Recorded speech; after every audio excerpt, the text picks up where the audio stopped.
얘는 배경부터 먼저 보겠습니다. 갔다. 배경 먼저 볼게요. 배경 같은 경우에 여러분들이 제일 익숙하게 이해할 수 있는 그 내용을 기반으로 한다면 버스 타고 지나갈 때라고 하면 딱 좋을 것 같거든? 이렇게 차로가 있고 차가 이렇게 양쪽으로 스쳐 지나가고요. 그리고 지면에 정지하고 있는 관측자가 있을 수 있단 말이야. 이 버스 안에 있는 뭐 관측자 A, 그리고 얘 B, 그리고 얘 C라고 놔볼게. 그리고 두 개의 차가 이렇게 스쳐 지나가. 그때 여러분들의 입장에서 내가 A라는 버스 안에 타고 있다라고 한번 생각을 좀 해볼게. 버스 안에 타고 있으면 내가 버스 안에서 직접적으로 달리고 있지는 않지만 나는 버스의 운동에 종속될 수밖에 없게 돼요. 맞아? 근데 내가 직접 움직이는 게 아니기 때문에 밖에 풍경이 보이지 않으면서 진동이 느껴지지 않는다라고 가정을 하면 버스가 달리는 중인지 아니면 멈춰있는 상태인지 내가 알 수 있어, 없어? 없단 말이야. 실제로 알 수가 없어요. 요걸 기준으로 나타났던 게 상대속도라는 개념이다라고 할 건데 일반적으로 이 특수 상대성 이론에서는 사람이 일반적으로 이 특수 상대성 이론 안에서 존재하는 사람이 자신의 운동 상태를 알 수 없다는 게 기본적인 가정이야. 자신의 운동 상태를 정확하게 알 수 없어요. 내가 운동 중인 건지 아니면 다른 물체가 운동하고 있어서 그렇게 보이는 건지를 인지할 수가 없다라고 할 거야. 예를 들면 A라는 차 안에 타고 있으면서 이 C라는 밖에 정지해 있는 사람이 있어요. 내가 버스를 타고서 지나가는데 C라는 사람이 뒤로 스쳐 지나가는 건지 아니면 내가 앞으로 가고 있기 때문에 이 사람이 지나가는 것처럼 보이는 건지를 인지할 수가 없다라는 얘기야. 실제로 내가 VA라는 속력으로 달리고 있어서 이 사람과 나 사이의 거리가 멀어지는 것일 수도 있지만 그게 아니라 내 버스는 정지해 있는데 이 사람이 그 역방향으로 VA라는 속도로 이동 중일 수도 있는 거다. 둘 중에 뭔지 정확하게 알 수 없다라는 게 기본적인 배경이다 할 거거든. 그래서 해석하기 나름인 상황이 되어버리기 때문에 우리는 누가 해석하는지에 따라서 속도가 달라질 수 있다라는 개념을 상대속도라는 개념으로 쓸 거야. 네, 그리고 그러면 우리가 앞서 배웠던 속도라는 개념은 뭐야? 누가 해석하는지에 따라서 결과가 달라질 수 있는 값이었어? 그건 아니었잖아. 앞서 우리가 배웠던 건 절대속도라고 할 건데 절대속도 역시도 누구를 기준으로 한다라고 하고 굳이 상대속도 개념을 집어넣는다면 지면의 관측자를 기준으로 한 상대속도이다 라고 할 거거든. 앞서 배웠던 속도는 절대속도라고 할 건데 얘는 지면 기준의 속도, 지면 기준의 상대속도 할게요. 일반적으로 누가 관측하는지에 따라서 속도가 달라질 수 있다라고 할 건데 우리는 무조건 이제는 지면 기준으로만 해석해보지 않겠다라는 얘기야. 그래서 예를 들면 A 입장에서 아까 C를 관측했을 때 내가 움직이는 게 아니라 이 C라는 사람이 내 뒤로 멀어지는 것처럼 느껴지겠다라고 했었어. 그래서 이 그림상에 A가 본 C 한번 볼게요. 내가 움직이는 게 아니고 나는 운동 상태 인지를 못하기 때문에 내가 왼쪽 방향으로 VA라는 속도를 가지고는 있지만 내 거가 아니라 이 C라는 사람이 오른쪽 방향에 VA라는 속도를 가지고 있다라고 할 거야. 오른쪽 방향에 VA로 C가 이동하고 있구나 라고 해석을 합니다. 그런데 움직이고 있는 B 같은 경우에는 C라는 사람보다 나랑 역방향으로 스쳐 지나가는 순간이 찰나가 더 짧게 느껴진단 말이야. 맞아? 나랑 역방향으로 이동 중인 사람이라면 조금 더 빠르게 스쳐 지나가는 것처럼 느껴져요. 그건 왜 그런 거야? 왜 그런 거지? 이미 운동 중인 물체에다가 내가 움직이고 있는 속도도 내가 움직이는 게 아니라 얘가 움직이는 걸로 추가적으로 더해주겠다라는 얘기거든? 그래서 얘가 좀 더 빠르게 이동하는 것처럼 보이는 까닭은 원래 얘가 가지고 있던 속도에다가 뭐를 내가 가지고 있던 속도까지 추가적으로 부여해주면서 이 B의 속도가 조금 더 빠르게 느껴지는 스쳐 지나가는 순간이 조금 더 찰나로 느껴지는 까닭은 나의 속도까지 B의 값인 것처럼 고려할 수밖에 없는 상황이 되더라라는 거야. 왜? 나는 나의 운동 상태를 인지하지 못하기 때문에.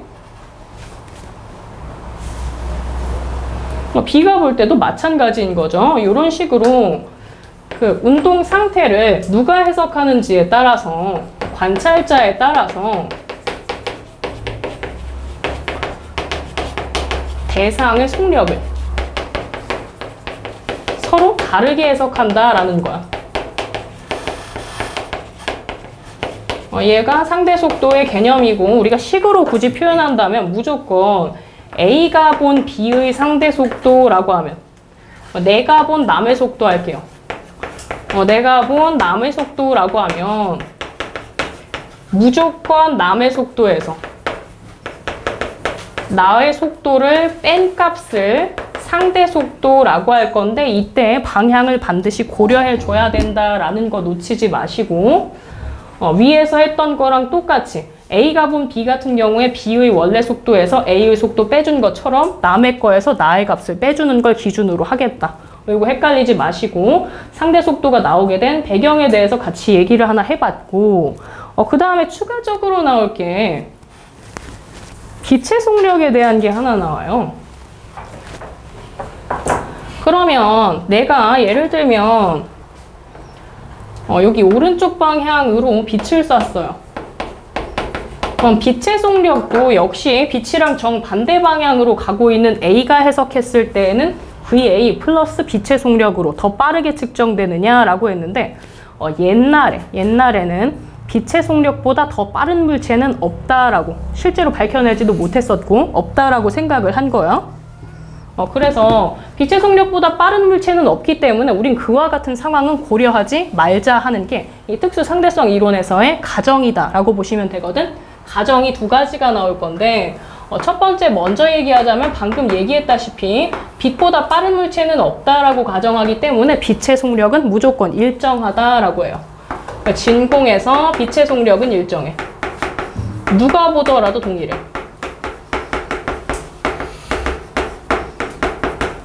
얘를 광속 불변 원리라고 합니다. 요거 하나 나와. 광속 불변 원리.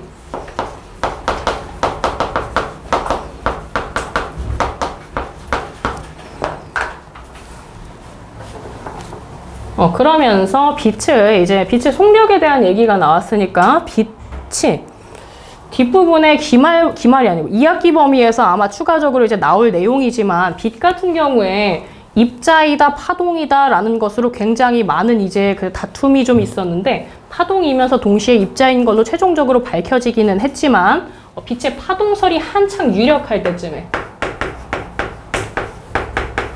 파동설이 제기되고 나서 빛이 파동이기 때문에 파동의 전파를 도와주는 매질에 의해서 전파가 일어난다라고 모든 파동에서 다 적용이 되고 있었던 상황이란 말이야. 그래서 빛에도 매질이 있을 것이다 라고 생각을 하는 거야.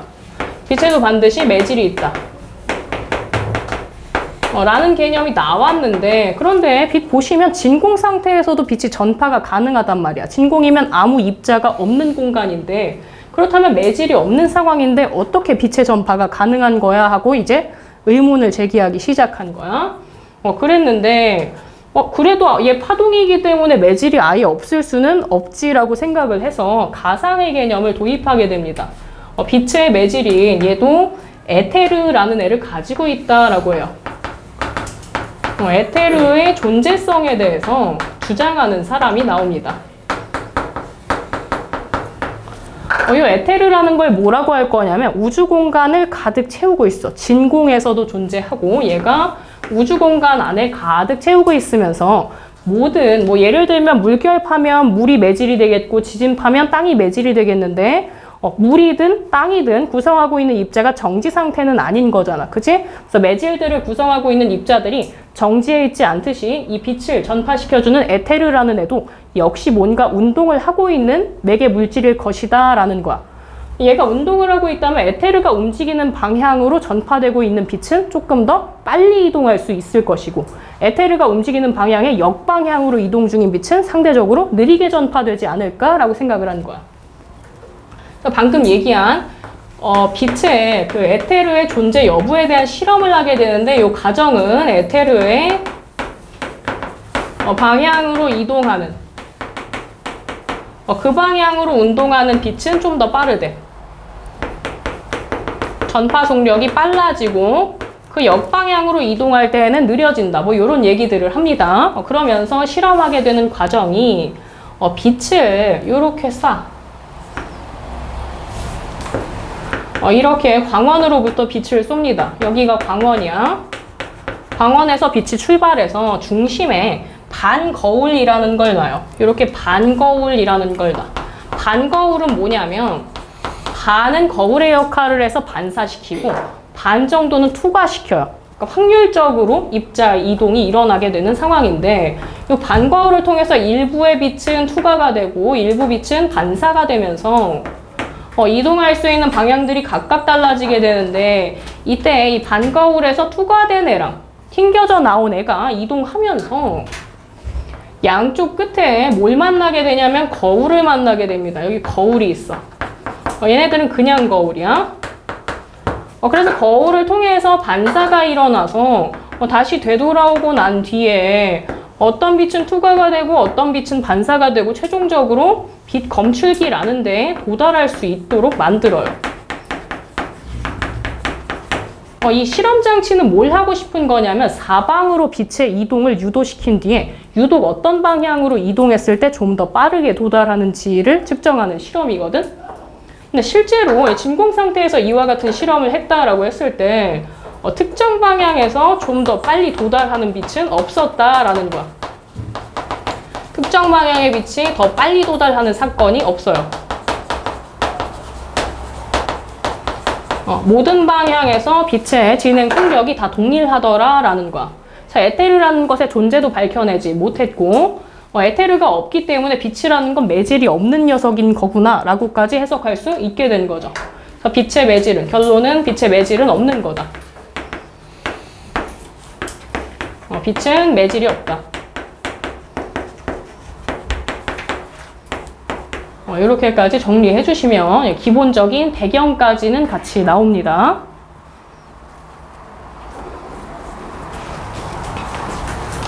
그러면서 이제 좌표계라는 개념이 좀 도입되게 되는데 관성좌표계라는 거 한번 볼게요.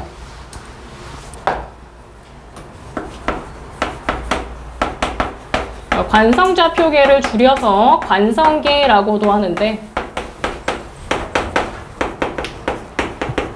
우리가 관성을 처음 보는 건 아니잖아. 그치? 뉴턴 1법칙 할 때 관성 나왔었잖아. 이 관성의 법칙이라는 게 성립하게 되는 상황을 관성좌표계라고 할 건데 관성의 법칙의 성립 조건이 있었어. 성립하기 위한 조건이 뭐였을까? 관성의 법칙이 성립하기 위한 전제 조건이 있어요. 뭐라고 하지? 관성이 나타나 보여야 돼. 보이기 위해서는 물체가 정지 상태 또는 운동 상태를 유지하려는 꼴을 보고 싶은데 힘이 작용하면 그 꼴이 보여요? 안 보여요? 가속 운동을 하려고 할 거 아니야? 그러면 등속 운동을 하려고 하는지 멈춰 있으려고 하는지 보여? 안 보여? 안 보인다고. 그래서 관성의 법칙의 전제 조건이 뭐였냐면 물체에 작용하는 알짜임이 0일 때라는 전제 조건이 있었어요. 관성좌표계도 기준이 알짜임이 0일 때를 전제 조건으로 하는데 이 조건이 누구한테 적용되는 거냐면 관찰자하고 대상 사이에 할 거야. 관찰자랑 대상 사이에, 관찰하는 대상 사이에 가속도가 없다라는 전제입니다.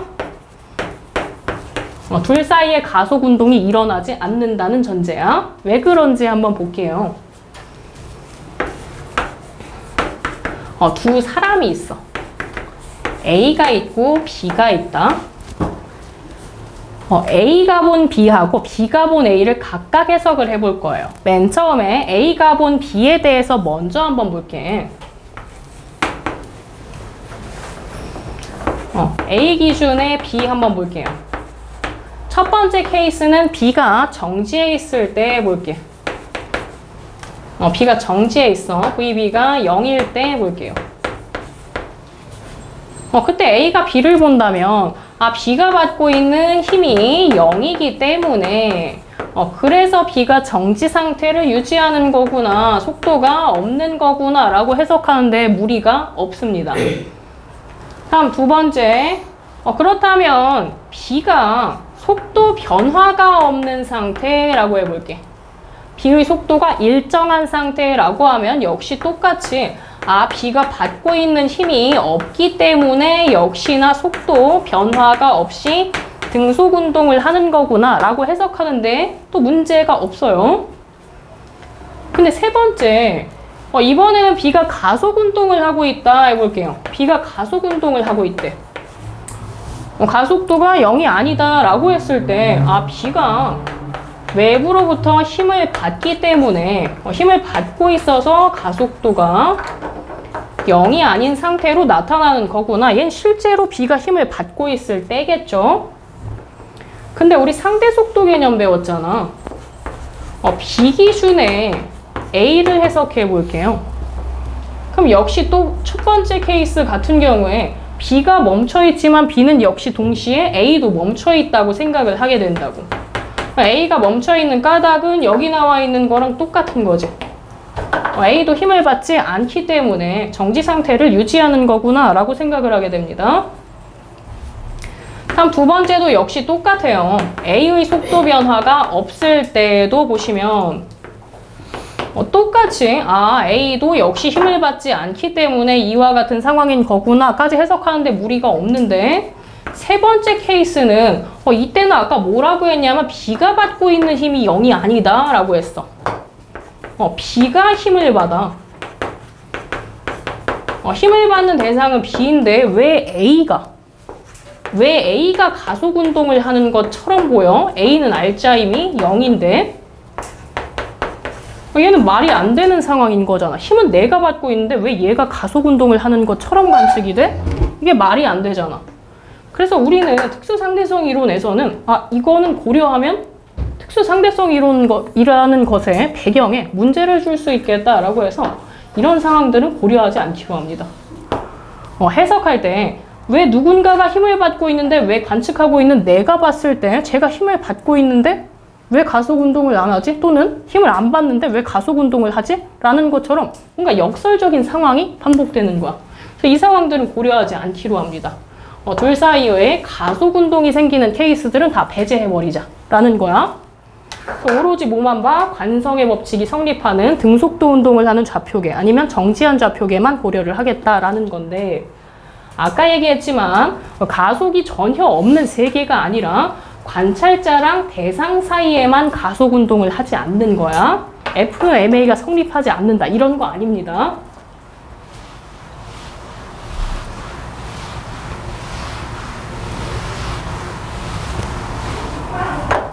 그 상태에서 관성 좌표계에서 기준으로 했을 때 어떤 트럭의 운동을 한번 살펴볼게요. 트럭 위에 사람이 있어.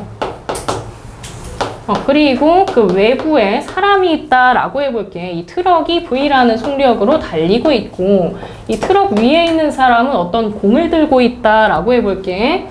A하고 B가 있다라고 했을 때 A는 등속도 운동을 하고 있는 좌표계에 있는 것이고 B라는 사람은 정지한 좌표계에 있는 거잖아. 그치?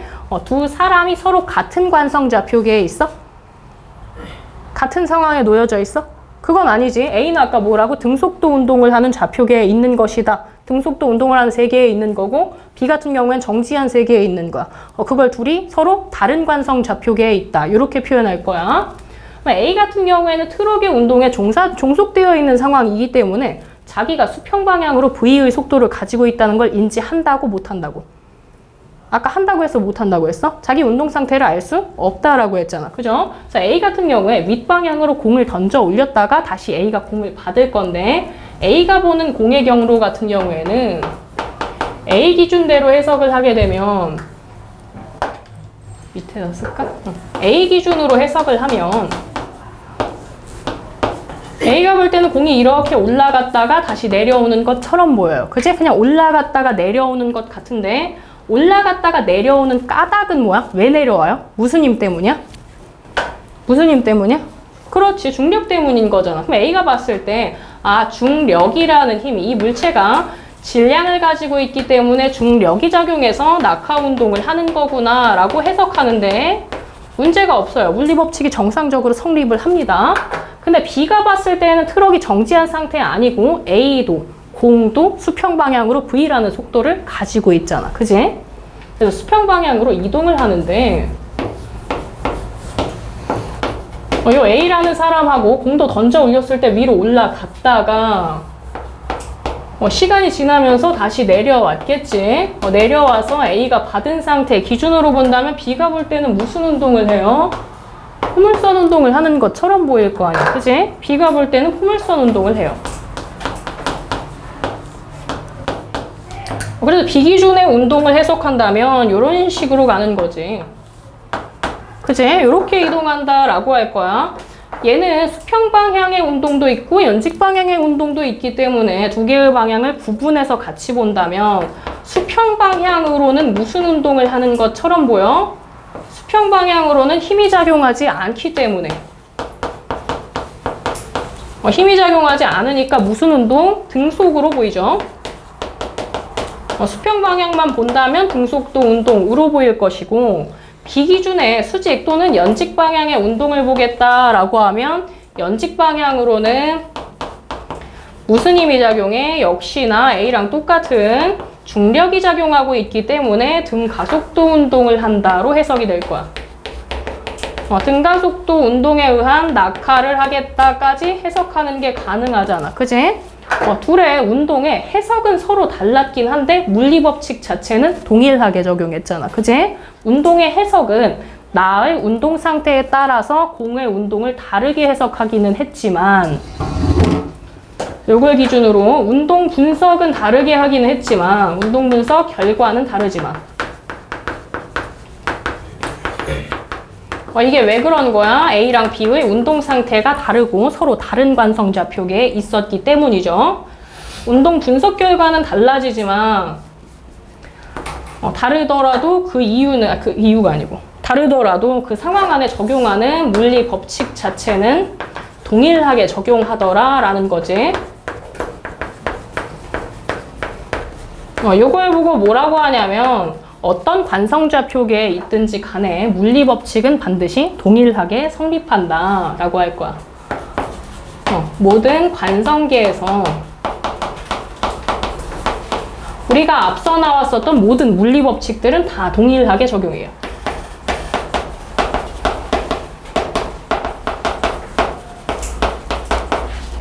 요걸 두고 얘를 상대성 원리라고 합니다.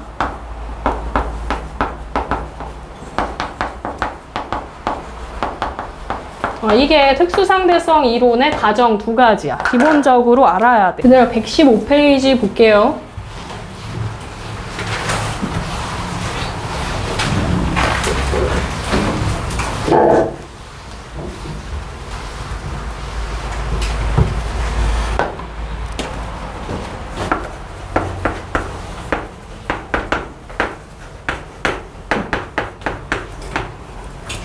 보면 그 물체의 운동을 서로 다르게 해석하다 보니까 운동 상태에 대해서도 이제 해석 결과가 달라진다는 것 자체가 다른 물리량들도 꼭 속도가 아니더라도 다른 물리량들도 다르게 해석할 수 있지 않을까라는 생각이 든 거야. 그래서 기본적으로 이 특수상대성 이론에서 일어나는 어떤 일들을 뭐 빛을 쏜다든지 아니면 빛이 도달했다든지 아니면 뭐가 터졌다 하는 것들 기본적으로 일어나는 모든 일들을 다 사건이라고 표현을 할 건데 보시면 정지해 있는 물체하고 운동 중인 물체에서 서로 다르게 해석하는 상황들을 한번 볼게요. 얘가 이제 우주선이야. 우주선이 이렇게 매우 빠른 속력으로 운동 중이다 라고 할 거고 이 안에서 우주선 안에 들어있는 사람을 A라고 하고 우주선 밖에 정지해 있는 지면 관측자를 B라고 계속 똑같아요. 이렇게 한번 두고서 볼게. 그러면 A 같은 경우에는 우주선 안에 운동에 종속되어 있기 때문에 자기가 운동하고 있다는 생각을 하지는 않을 것이고 우주선 안에 있는 모든 물체를 해석할 때 다 똑같이 볼 거거든. 근데 이 우주선의 중앙 지점에 광원이 하나 있다라고 해볼게요. 광원이 있어. 그리고 우주선의 양쪽 끝 지점에 빛을 검출할 수 있는 빛 검출기가 두 개가 이렇게 P하고 Q가 존재하고 있다라고 한번 생각을 해볼게. 그러면 A 입장에서 해석할 때랑 B 입장에서 해석할 때 한번 볼게요. A 입장에서 A 기준으로 해석할 때 두 지점으로 빛이 출발하는 거랑 도달하는 경우 둘 다 한번 볼 건데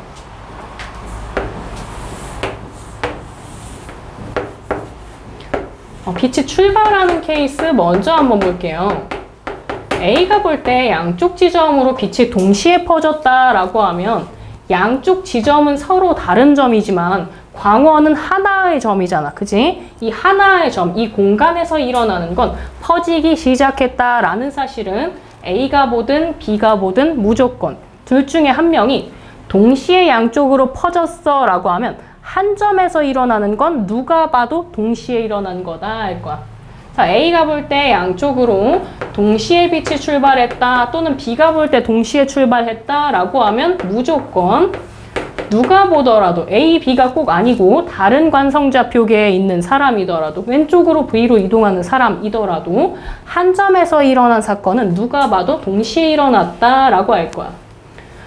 동시에 출발하고 우주선 중앙에서 양쪽 끝으로 이동한 것이기 때문에 A 기준으로 해석했을 때에는 두 개의 검출기까지 이동해야 되는 경로의 길이가 똑같아요.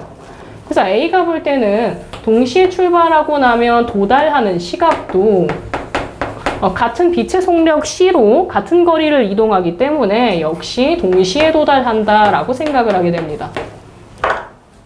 근데 B가 볼 때는 경우가 좀 다른 거야. 광원으로부터 퍼져나온 빛이 P하고 Q라는 검출기 쪽으로 이동을 할 텐데 이동을 하고 있는 와중에 우주선이 정지해 있지 않기 때문에 B라는 관측자가 볼 때는 시간이 조금 지났을 때 한번 보면 빛이 최초로 퍼져나가고 난 뒤에 P라고 했던 검출기 같은 경우에는 빛이 퍼져나오는 광원에 가까운 쪽으로 지금 다가가진 상황이야.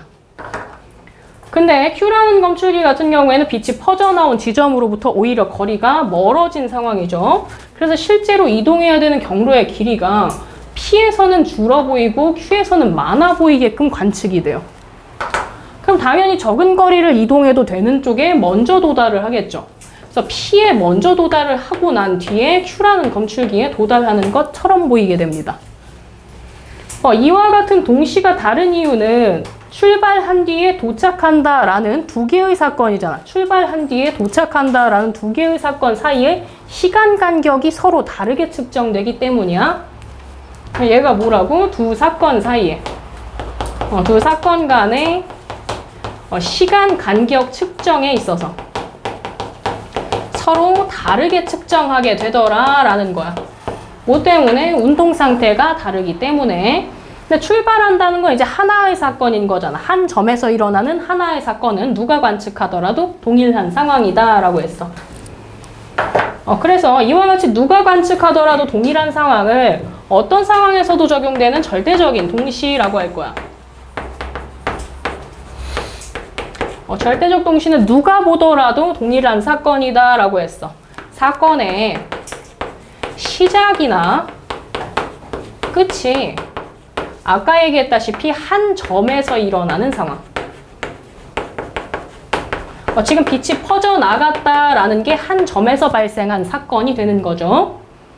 이건 A가 보든 B가 보든 외부의 역방향으로 이동하는 C라는 사람이 관측하든 무조건 동일하게 측정될 것이다 라고 할 거고, 지금 이렇게 도달하게 되는 게 경우가 다른 이유는 뭐야? 얘는 결과값이 서로 다르게 측정되는 동시성의 상대성 때문이야. 얘는 두 사건의 측정 시간 간격에 의한 거죠. 위에서 적은 거랑 똑같습니다.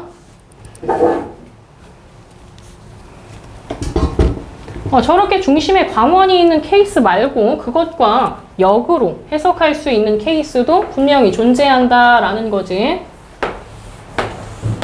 이번에도 역시 우주선 내부 관측자 A 그리고 외부 관측자 B가 있다라고 해볼게. 이렇게 두 명의 관측자가 있을 경우 우주선 역시 달리고 있는데 이번에는 중앙에 빛 검출기가 있어요. 중앙에 빛 검출기가 있어. 그리고 양쪽 끝에 광원이 있다라고 할 건데,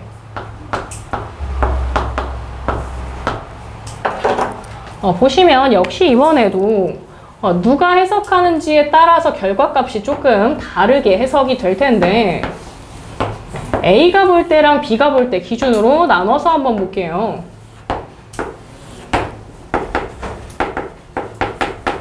A가 볼 때 검출기에 동시에 도달했다 해볼게. A가 볼 때 동시에 도달했다 해볼게. 근데 출발하고 난 뒤에 도달하는 데까지의 시간 간격이 생기는 것이기 때문에 A가 볼 때 한 점에 동시에 도달했다라고 해도 이미 그 전에 일어난 빛이 출발했다라는 사건이 있으므로 B가 볼 때도 동시다라고 바로 해석할 수는 없어요. 앞서 일어났던 사건, 빛이 출발하는 사건을 먼저 봐야 된다라는 거야. 빛이 출발하게 되는 것 A 기준으로 볼게요. A 기준에 중심까지의 거리 둘이 동일하면서 빛의 속력이 역시 동일하기 때문에 동시에 도달한다면 A가 볼 때 두 개의 빛이 동시에 출발한 것으로 해석할 수밖에 없겠다. 그죠? 근데 한 점에서 빛이 동시에 출발했다라고 하면, 이렇게 동시에 출발했다라고 하면 B가 볼 때에도 동시에 출발한 것인지 한번 해석을 좀 해볼게요.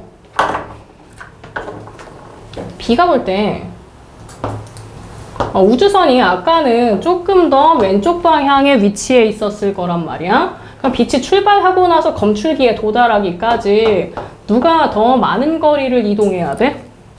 P에서 출발한 빛이 더 많은 거리를 이동해야 되는 상황이 된단 말이야. 그래서 만일에 A가 본 것처럼 B도 역시 한 점에 동시에 도달해야 되는 사건이 된다라고 한다면 누가 더 많은 거리를 이동해야 된다라고 했어? P에서 출발한 빛이 더 많은 거리를 이동해야 되기 때문에 더 먼저 출발해줘야 된다라는 얘기가 돼요. P에서 먼저 출발하고 그 다음에 Q에서 출발해줘야 P가 더 많은 거리를 이동하고 난 뒤에 B하고 A가 동시에 도달하는 것으로 똑같은 해석이 가능하다라는 거야.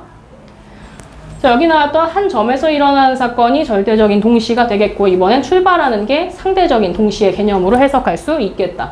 얘가 특수 상대성 이론에 의해서 나타나는 첫 번째 현상인 동시성의 상대성이다 할게요.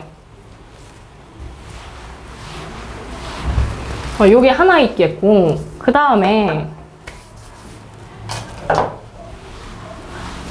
이 시간 간격에 의해서 역시 나타나는 상황이 하나 더 있을 수 있는데, 아까 봤던 트럭 해석하는 거랑 똑같이 한번 볼게요. 트럭 해석하면서 몇 페이지야?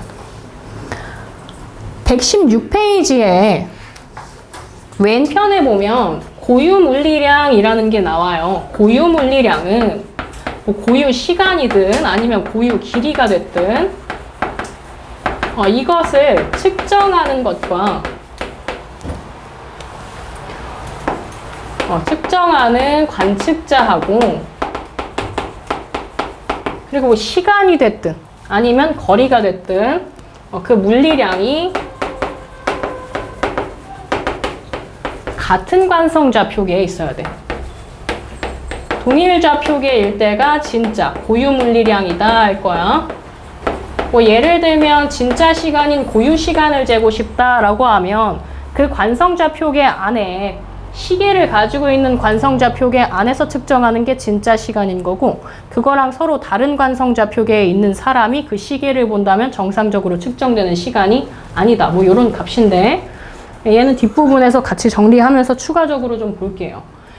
그리고 하나 더 같이 나오는 게 아래쪽에 보면 빛 시계라고 있는데, 빛 알갱이, 광자라고 할 거거든? 광자가 여기 끝에 보면 거울이 있습니다.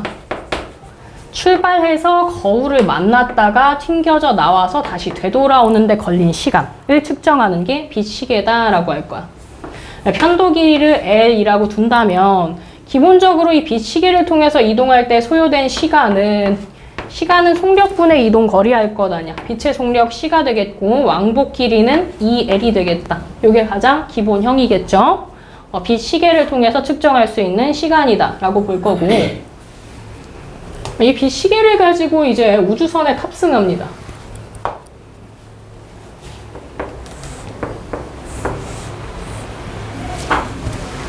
쟤를 데리고 우주선에 타요.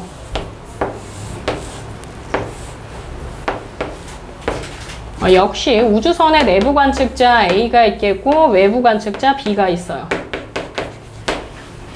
내부 관측자 기준으로도 해석할 수 있고 외부 관측자 기준으로도 해석할 수 있는데 외부 관측자가 볼 때의 빛 시계의 운동 상황 먼저 한번 볼게요.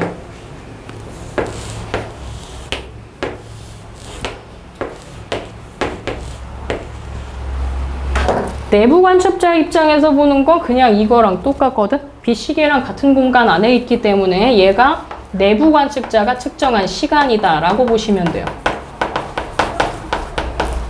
그냥 위아래 방향의 왕복 운동만 하고 끝나는 것으로 보이고 빛 시계랑 같은 관성 좌표계에 있기 때문에 이 A라는 사람이 측정한 시간이 위에 적었던 동일 관성 좌표계에 있으므로 고유 시간이다 라고 할 수 있겠죠.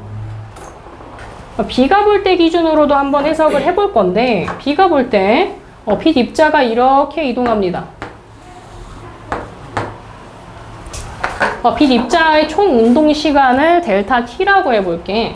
B가 보는 총 운동 시간 델타 T라고 한다면 한번 왔다 갔다 하는데 델타 T가 소요된 거야. 그럼 여기 절반 지점까지 본다면 시간 얼만큼 소요된 거야? 2분의 델타 T겠죠. 2분의 델타 T라는 시간 동안에 빛 입자가 이동한 경로의 길이 볼 거야. 거리는 뭐랑 뭐의 곱이에요? 거리는? 그렇지. 속력이랑 시간의 곱의 형태인 거 아니야. 빛의 속력. 빛 입자가 이동한 거니까 빛의 속력 C하고 2분의 델타 T의 곱의 형태가 이 거리가 되겠고, 그리고 아까 빛 시계의 길이 같은 경우에 편도 길이 여기 L이라고 했었고, 다음 요 길이는 뭐야? 빛 입자가 이동할 동안에 우주선도 역시 이동한 거 아니야. 그죠? 우주선의 속력 V로 이동한 거고 시간 역시 2분의 델타 T만큼 소요가 됐겠다라고 해석을 해주시는데 얘를 이제 피타고라스 기준으로 정리를 해주시면 되거든. 빛의 속력하고 2분의 델타 T의 얘가 이제 빛변에 해당하니까 얘가 제곱인 거고 L제곱하고 V랑 2분의 델타 T 의 제곱의 형태 이렇게 두시고 얘를 델타 T는으로 바꿔서 식을 깔끔하게 정리를 한번 해보세요. 델타 T는에 대한 식으로 바꿔보세요.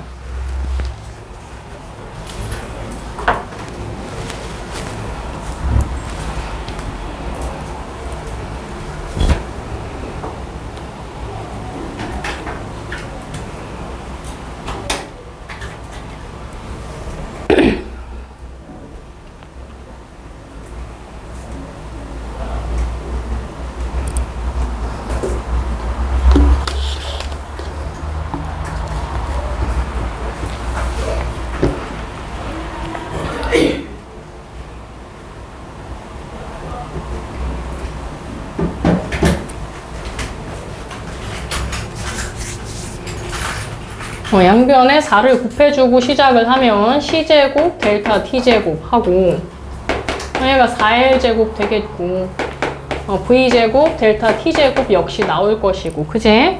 델타 T제곱으로 이제 묶어요.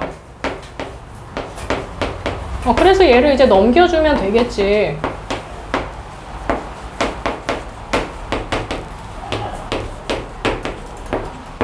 이렇게 바꿀 수 있잖아. 그치? 그리고 양변에 이제 루트 씌워줄게요.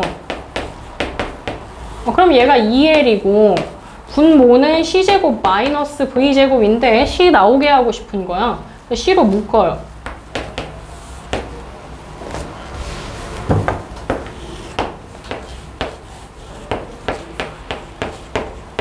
이렇게 묶어. 그러면 식을 다시 쓰면 C분의 2L하고 여기 분모에 어떤 루트가 씌워진 이 값이 생겨. 이렇게 바꿀 수 있잖아. 그지? 얘를 아까 뭐라고 했냐면 A가 측정한 고유 시간이다 라고 했단 말이야.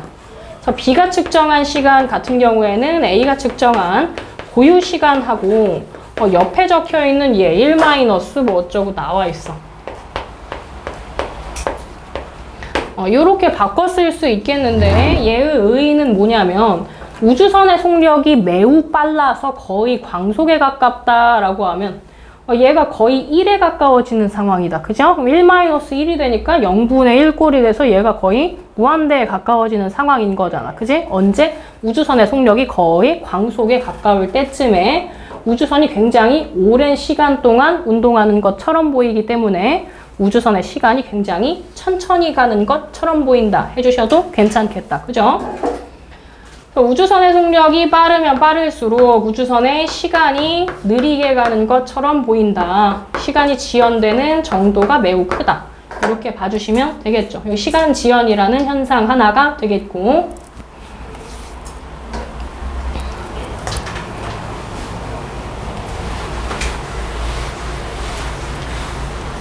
다음으로 나올 게 시간 지연하고 뭐 거의 연결이 되는 개념입니다.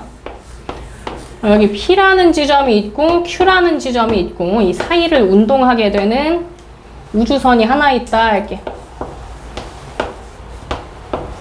우주선 내부 관측자 역시 A, 외부 관측자 B가 있다 해볼게요. 그랬을 때 A 입장에서 우주선이 달려서 P에서 Q까지 이동을 한다라고 할 거야. 우주선이 달려서 P에서 Q까지 이동을 합니다.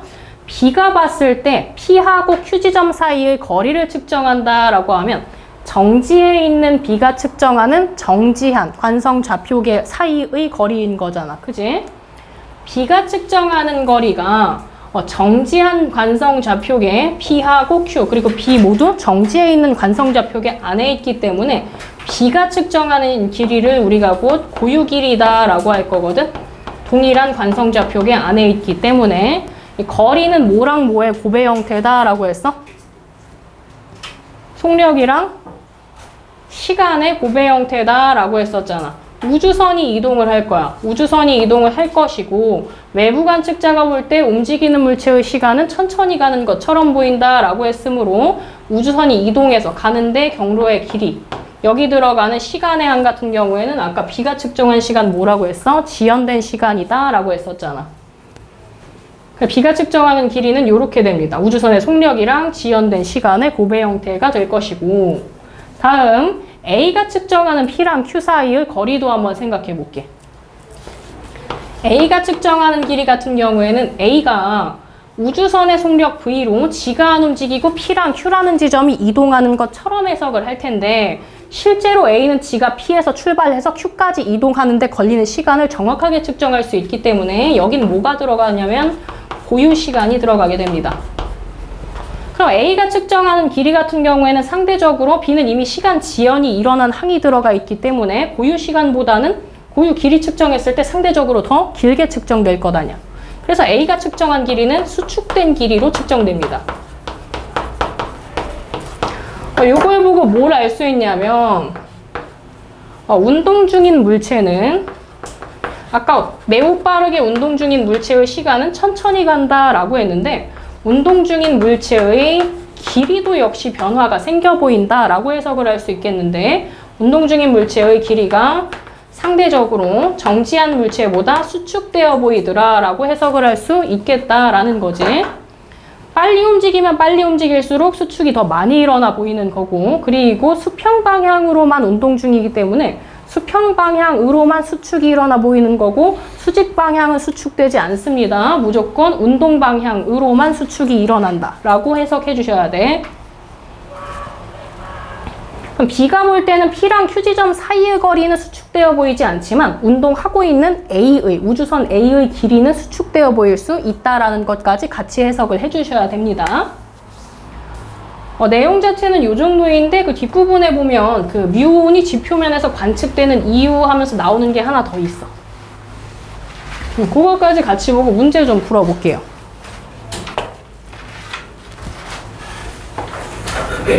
대기권에서 생성되는 기본 입자 중에 하나인데 기본 입자라고 하면 뭐 쿼크라든지 전자 같은 것들의 일종이라고 보시면 되는데 그중에 뮤온이라는 애가 지구 대기권에서 생성이 된 다음에 한 10km 내지까지 다 떨어지지 못하고 원래는 수명이 굉장히 짧아서 소멸돼야 돼요.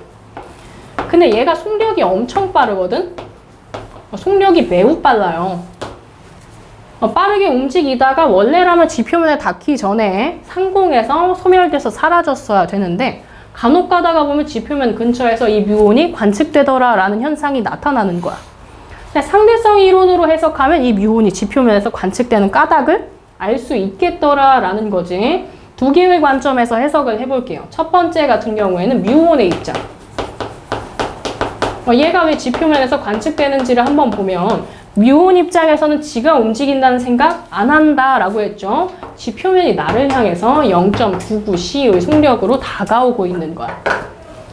지표면이 매우 빠른 속력으로 다가오다 보니까 나랑 지표 사이의 거리가 길이 수축이 일어나 보이는 거야. 지표까지의 거리가 수축돼 보여요.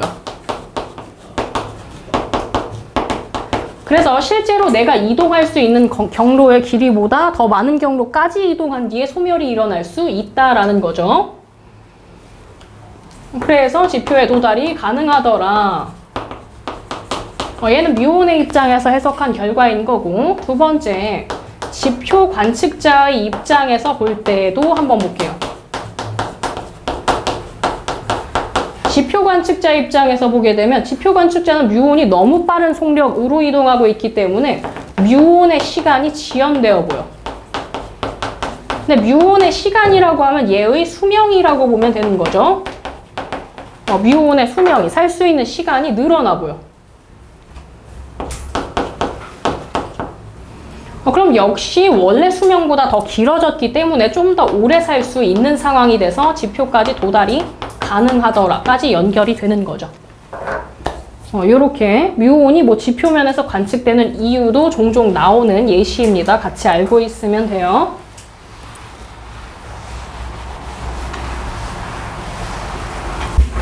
보자, 1번에 빛의 속력은 우주선 안에 있는 사람이 해석했을 때 동일하고 거리 똑같으니까 동시에 도달하는 걸로 해석된다. 1번은 동시겠고, 다음 2번에 우주선 밖에서 볼 때에는 우주선이 이동한 것으로 보이기 때문에 빛 쪽으로 먼저 다가가서 맞게 되는 A가 먼저 일어나는 사건이 되겠죠. 2번은 A입니다. 다음 2번 볼게요. 서로 다른 관성계가 있고 각각의 빛 시계랑 물체가 있다라고 해요. A에서 자기 시계로 측정한 시간이 고유 시간이다. 자기랑 같은 관성계에 있는 것이기 때문에 1번 보기 맞고요. 다음 2번도 역시 자기가 가지고 있는 물체면 나랑 같은 관성계에 있기 때문에 고유 길이가 되겠다. 맞고요.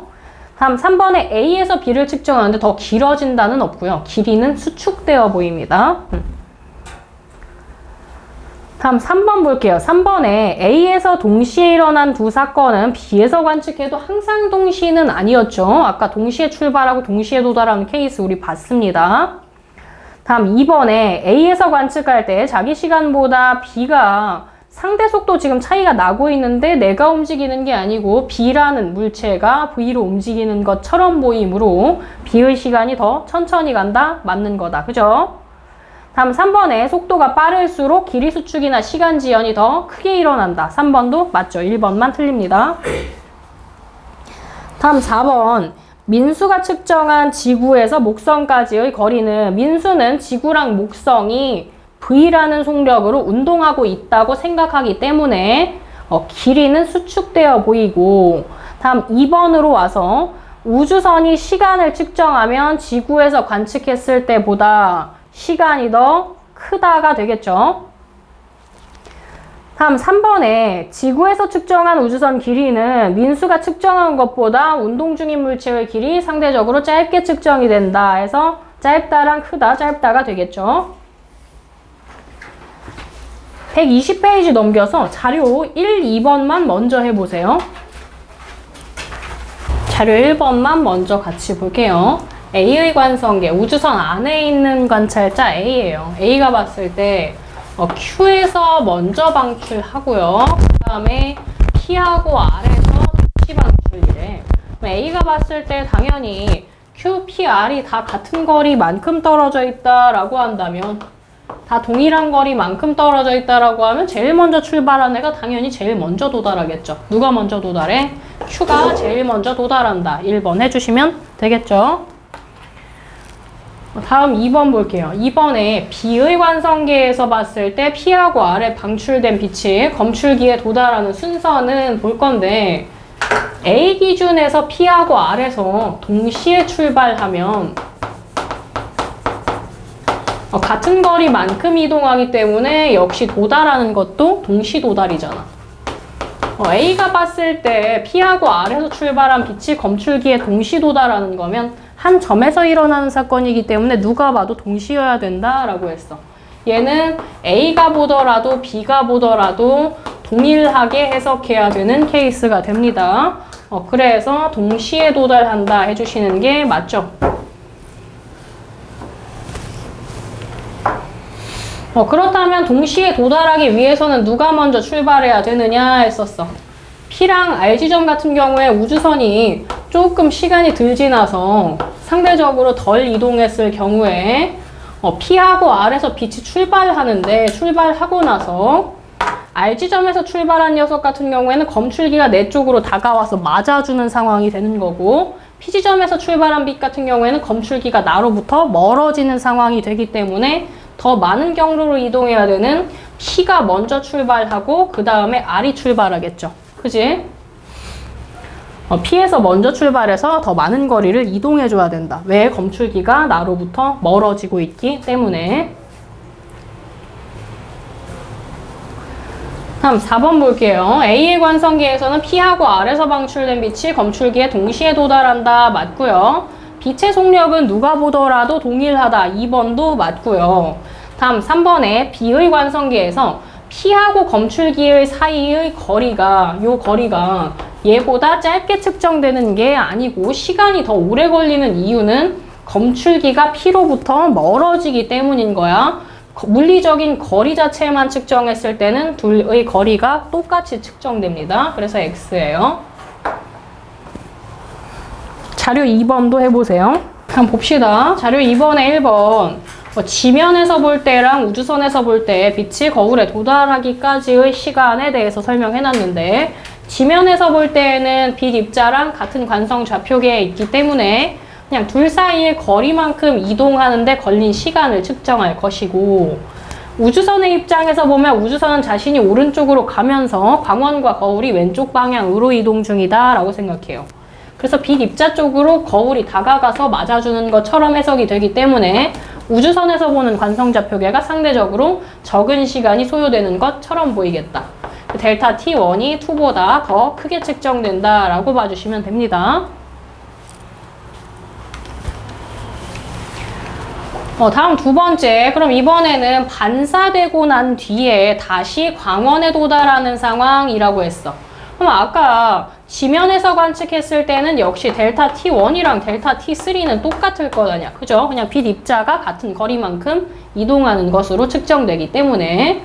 근데 우주선의 입장에서 보시면 광원이랑 거울이 역방향으로 이동하는 것처럼 보인다라고 했기 때문에 빛 입자가 왼쪽으로 가고는 있지만 그 광원이 나로부터 멀어지는 중이므로 상대적으로 시간이 더 많이 소요되겠다가 되겠죠.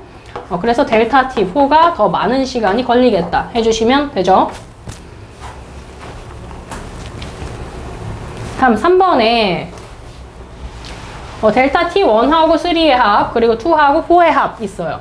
고유 시간 같은 경우에는 어떤 거냐라고 했는데 빛 입자가 운동하는 거랑 동일한 관성좌표계에 있는 델타 T1하고 3의 합의 형태 얘가 고유 시간이 되겠죠. 그리고 운동 중인 물체 우주선에서 봤을 때는 광원과 거울이 움직이는 것처럼 보이기 때문에 상대적으로 얘가 시간이 더 늘어나 보여요. 그래서 얘가 지연된 시간에 해당되기 때문에 누가 더 커? 델타 T 2하고 4의 합이 더 크다라고 해주시면 되겠죠. 다음 4번 볼게요. 우주선의 관성계에서 봤을 때 거울은 빛을 향해서 운동한다. 맞고요. 우주선 관성기에서 봤을 때 거리를 측정한 것이 고유 길이가 아니고 광원하고 거울하고 동일한 정지에 있는 좌표계에서 측정한 게 고유 길이겠죠. 얘는 X가 되겠고 다음 3번에 지면에 있는 관성계에서 측정한 광원에서 거울까지 진행이 아니고 우리 빛시계 개념할 때 뭐라고 했어? 왕복시간 측정한 게 고유 시간이다 라고 했어. 얘 아니고 그럼 4번에서는 왕복시간에 대해서 설명하고 있기 때문에 4번이 맞는 거죠. 왕복시간 측정한 게 고유시간입니다. 자료 3번도 해보세요. 빛의 속력은 어디에 있든 누가 관측하든 무조건 빛의 속력 C로 동일하다라고 할 거야. 1번에는 그냥 C 해주시면 되겠고, 다음 2번에 철수가 관찰할 때 철수는 지면에 있는 좌표계 안에 있죠. 지면에 있는 빛시계에서는 고유 시간을 측정하겠고, 우주선 같은 경우에는 움직이고 있는 상태이기 때문에 움직이고 있는 물체의 시간은 느리게 가는 것 같다라고 했어. 여기 지연된 시간으로 측정되므로 누가 우주선 안에 있는 시계가 더 천천히 가는 것 같다 하시면 되겠죠. 다음 3번에 우주선의 속력이 빠르면 빠를수록 앞서 나왔었어. 시간이 지연되는 정도가 식으로 이렇게 썼죠. 이렇게 썼는데 얘를 이제 약자로 너무 기니까 이렇게 감마라고 쓰고 로런츠 인자라고 읽기도 해요. 그래서 이렇게 표현할 수도 있어. 델타 t 고유 시간에다가 그냥 감마라고 쓰면 얘 쓰기가 귀찮으니까 이렇게 줄여서 쓴 거야. 참고하시면 됩니다. 어쨌든 속력이 커지면 커질수록 분모의 값이 점점점 작아져서 숫자가 무한대에 가까워지기 때문에 시간이 굉장히 늘어나 보이므로 시간의 차이도 점점점 커진다 해주시면 되겠죠. 지연되는 정도도 증가한다. 다음 4번 볼게요. 민수하고 철수의 좌표계는 서로 다른 관성 좌표계이다. 철수 같은 경우에는 철수는 정지한 관성 좌표계에 있는 거고, 민수는 오른쪽 방향의 V라는 속도로 이동하는 좌표계에 있는 것 아니야. 등속도 운동을 하고 있는 좌표계이기 때문에 서로 다른 좌표계에 있는 것이다. 맞죠? 다음 2번에 민수가 우주선 안에 있는 시계로 측정한 시간하고 철수가 지면에서 측정한 것, 민수는 우주선 안에 있기 때문에 얘가 고유 시간이 맞고요. 그리고 철수는 지면에 있기 때문에 지면에 있는 시계로 측정한 것, 요게 역시 고유 시간이 맞다. 둘 다 맞는 거죠. 다음 3번에 민수가 관찰하면 우주선 안에 있는 것보다 철수가 가지고 있는 지면의 시계가 더 빠르게 간다는 없고요. 민수가 볼 때는 우주선은 정지 상태라고 측정을 할 것이고 지면이 운동 중으로 해석하게 되기 때문에 운동 중인 물체의 시간은 느리게 간다고 했었죠. 빠르게 아니고 느리게 가는 것으로 측정된다 해주시면 되죠. 4번도 해보시고 뒤쪽에 질량과 에너지 파트도 같이 볼게요. 자, 4번에 철수가 자신의 시계로 측정할 때 지구에서 목성까지 실제로 이 우주선이 이동하는 것이기 때문에 고유 시간을 줬어요. 이동하는데 걸린 시간. 두 지점 사이의 거리는 우주선이 이동할 것이기 때문에 우주선의 속력하고 철수가 측정하는 시간의 곱의 형태로 써주시면 되겠죠. 다음 2번에는 영희가 관측할 때에는 영희는 우주선이 움직이고 있기 때문에 움직이고 있는 우주선에 대해서 시간 지연이 일어나 보입니다. 그래서 고유 길이를 측정할 때 정지한 두 지점 사이를 우주선이 이동할 때 우주선의 속력으로 지연된 시간만큼 이동하는 것으로 보이겠다 해주시면 되는 거죠. 다음 3번에 크기를 비교해라 라고 했는데 시간 같은 경우에는 고유 시간이 더 짧은 거, 그리고 길이 같은 경우에는 고유 길이가 더 긴 거죠. 다음 4번 볼게요. 철수가 측정한 우주선의 길이는 철수는 우주선이랑 동일한 좌표계에 있기 때문에 우주선이 운동한다는 생각을 하지 않으므로 얘가 고유 길이가 되겠고, 영희가 측정한 우주선의 길이 같은 경우에 영희가 측정한 것은 우주선이 움직이고 있기 때문에 좌우 방향에 수축이 일어나 보입니다. 그래서 얘가 수축 길이를 측정하게 되기 때문에 철수가 측정한 게 더 길다라서 1번은 틀렸죠. 다음 2번에 철수가 측정한 지구에서 목성까지의 거리는 철수는 두 지점이 움직이는 것으로 생각하기 때문에 두 지점 사이의 거리가 수축되어 보여요. 그래서 속력이 빠를수록 길어진다가 아니고 더 짧게 측정됩니다. 2번도 틀렸죠. 다음 3번에 영희가 측정한 우주선의 길이는 우주선 운동 중이기 때문에 수축되어 보일 텐데 빠르게 움직일수록 더 짧게 보인다. 맞고요. 높이 변화는 없는 거지. 운동 방향의 수축만 일어납니다. 그래서 얘는 틀렸겠다. 3번 하나만 맞는 거죠.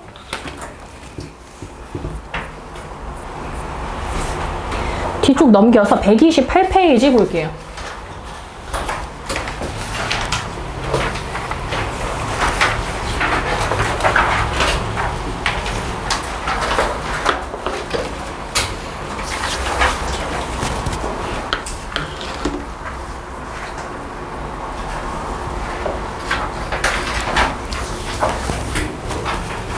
음, 128쪽 볼게요.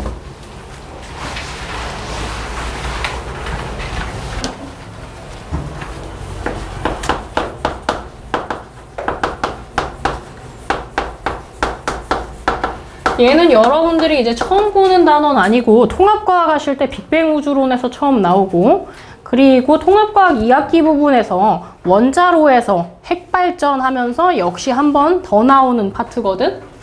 얘 같은 경우에는 일단 핵융합에 의해서 태양에서 일어나는 거 기준으로 한번 배우셨을 거야. 4개의 뭐 수소 원자 핵이 모여서 헬륨을 형성하면서 에너지를 방출한다, 이런 것들 하나 나왔을 것이고, 그리고 우라늄하고 뭐 중성자가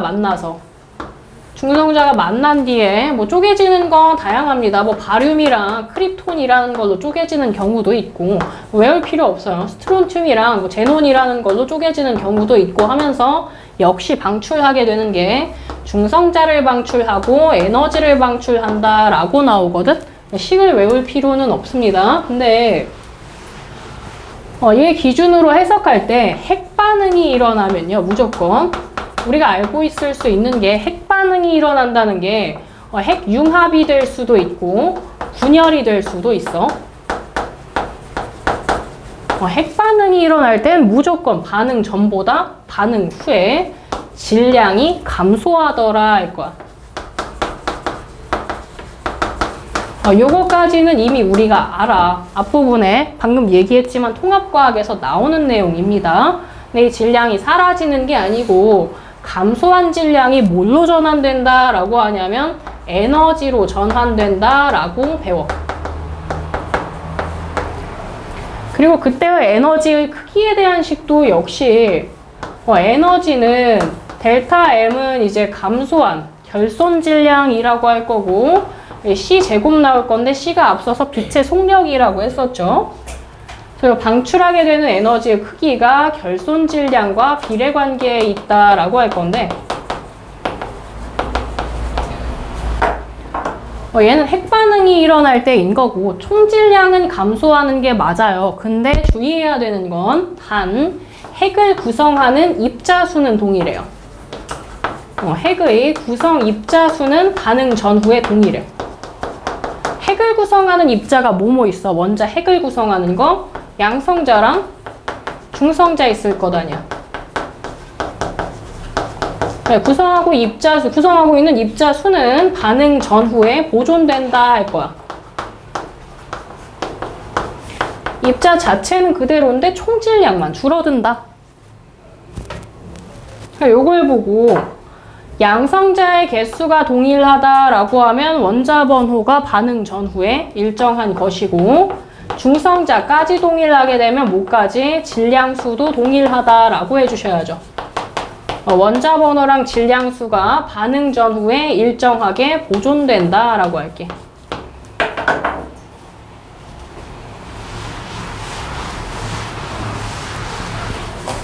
그러면서 여기 질량에 대한 얘기가 나왔는데, 질량이 물질을 구성하고 있는 입자의 총량이라고 생각하시면 되겠는데, 정지해 있는 입자일 때랑 운동 중인 입자일 때랑 에너지로 전환될 때, 운동 중인 입자면 운동 에너지를 가지고 있었을 것 아니야. 그죠? 그래서 정지해 있던 입자보다 상대적으로 에너지로 전환될 때 그 크기가 좀 더 크다라고 표현을 할 거거든. 그걸 상대론적 질량이라고 해요. 동일한 질량, 입자의 총량은 동일하더라도 에너지로 전환될 때 운동을 하고 있던 입자가 상대적으로 더 큰 에너지로 전환되겠다라는 얘기야. 얘가 운동 중일 때의 운동 질량이다 라고 한다면 정지 상태의 질량일 때보다 상대적으로 그 크기가 속력에 따라서 좀 달라질 수 있겠는데, 표현을 이렇게 한다라는 거지. 얘가 앞에서 나왔던 뭐예요? 로런츠 인자죠. 는 감마라고 할게. 그래서 여기 선 M0가 정지해 있을 때의 질량이다 라고 했어. 속력에 따라서 달라질 수 있는 값을 가진다 할 거고, 운동 중일 때 발생할 수 있는 에너지의 크기도 더 크다라는 거 보시면 되겠고, 핵융합과 분열에 대한 얘기는 아까 간략하게는 했는데 핵융합이나 분열 말고도 추가적으로 쌍생성과 쌍소멸이라는 과정이 있어.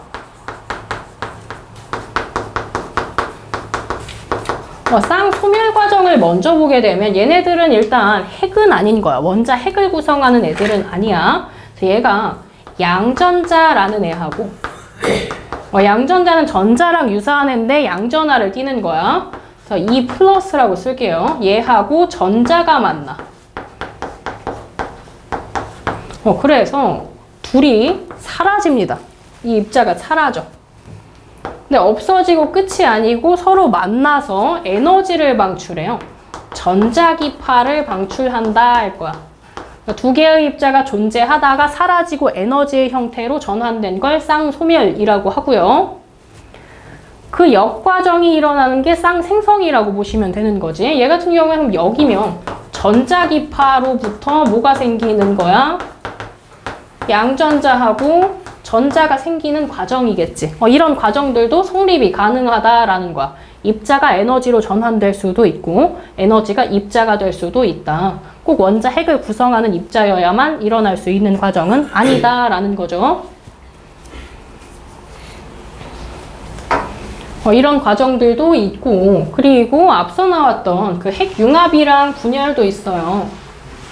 핵융합의 종류가 한 페이지 넘겨볼까?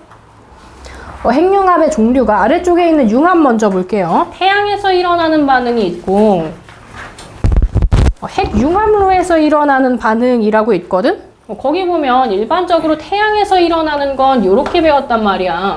4개의 일반적인 수소 원자 핵이 모여서 헬륨 원자 핵을 구성한다 라고 했는데, 그러면 반응 후에 원자 번호가 맞지 않잖아. 그죠? 그러면서 발생하게 되는 게 거기 아마 이렇게 써 있지. 양전자가 2개 정도 방출되는 것으로 나옵니다.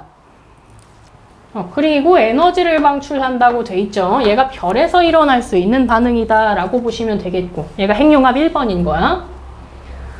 다음 원자로에서 일어나는 게, 핵융합로에서 일어날 수 있는 게 얘가 누구예요? 얘가 중수소잖아. 그리고 얘가 누구야? 얘가 누구지?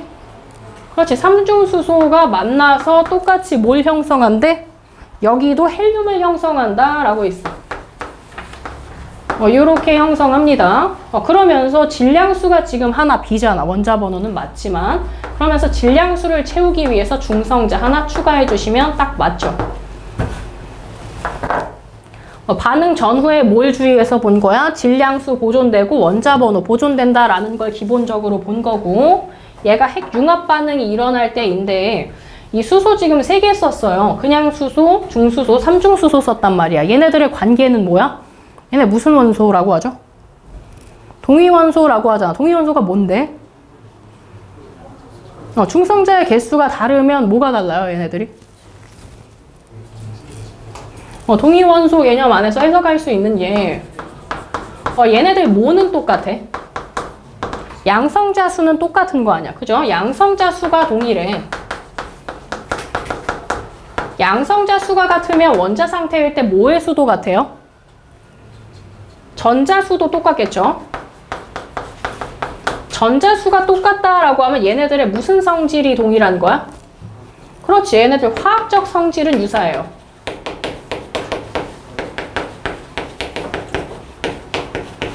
그런데 뭐의 개수가 다르다라고 했어, 아까? 그치, 중성자의 수가 다르다 했어. 중성자 수가 달라서 뭐가 달라져요, 얘네들? 무게가 다르겠다, 그죠? 무게가 달라. 무게가 차이 나면 얘네들은 화학적 성질이랑 관계가 있는 것은 아니지만 물리적 성질에서 차이가 있는 거지. 측정할 수 있는 성질을 물리적 성질이라고 할 건데, 무게가 지금 측정할 수 있는 값이 되기 때문에 물리적 성질에서 차이가 발생하겠다. 이 정도 같이 봐주시면 되겠고, 수소의 동위원소는 아까 얘기한 수소, 중수소, 삼중수소로 잘 알고 있단 말이야. 근데 헬륨도 이렇게 핵 반응이 일어나면서 종종 나올 수 있는 예시가 이런 애 하나 나와요.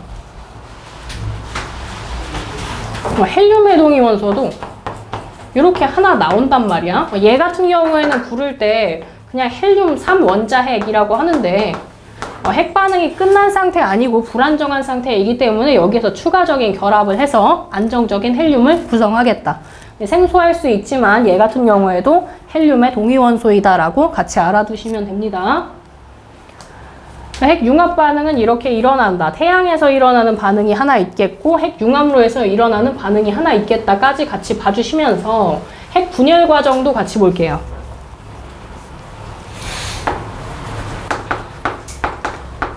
얘네들은 융합이었고 분열 과정 같이 보게 되면 쌤이 아까 분열이 일어날 때 반응식을 외울 필요는 없다고 했어. 다양한 방식으로 쪼개지기 때문에 외울 필요는 없다라고 했고 우라늄하고 중성자가 만나서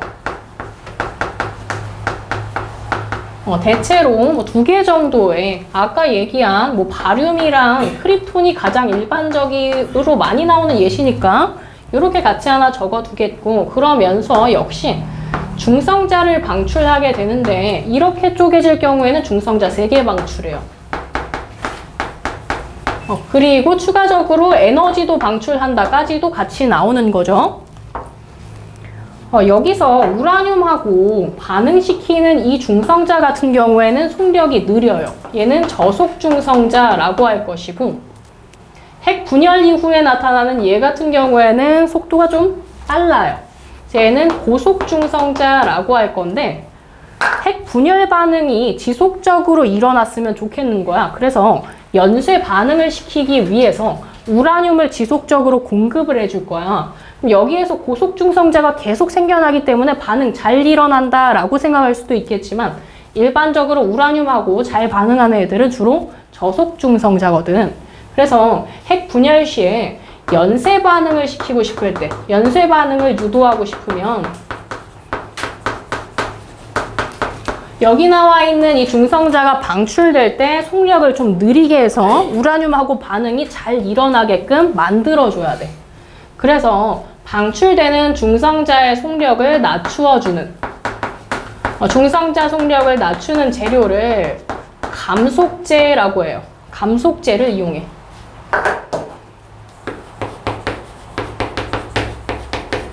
감속제의 예시로는 대표적으로 물하고 흑연이 있습니다.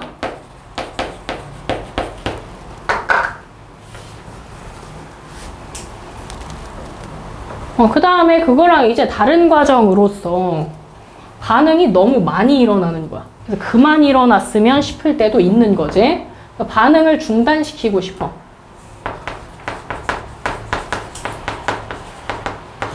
그때는 이 방출되는 중성자가 너무 많은 상황이기 때문에 저 중성자들을 좀 없애줘야 돼. 중성자를 흡수할 수 있는 재료를 써요. 걔가 제어봉입니다. 제어봉. 제어봉의 대표적인 예시로는 붕소하고 카드뮴 있어요. 이런 것들을 사용해서 반응을 조절하는 역할을 한다.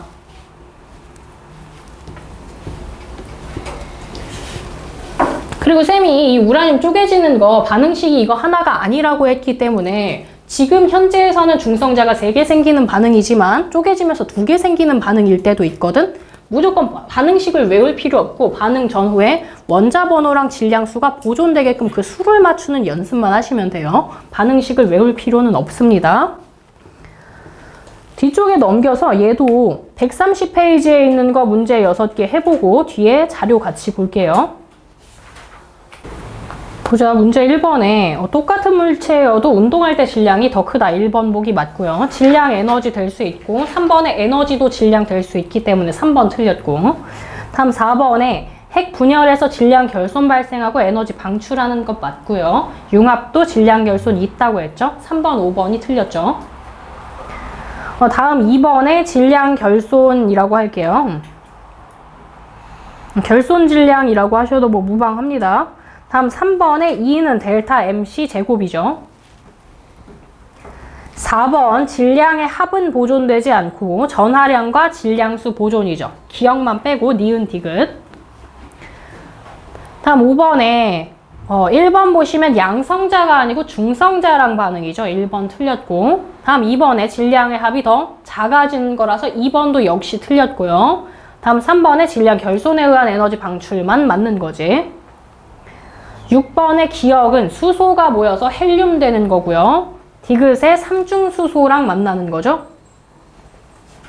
131회 자료 1, 2번 해보세요.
자료 1번 볼게요. 핵분열을 하고 난 뒤에 저속이 아니고 고속 중성자를 방출이었죠.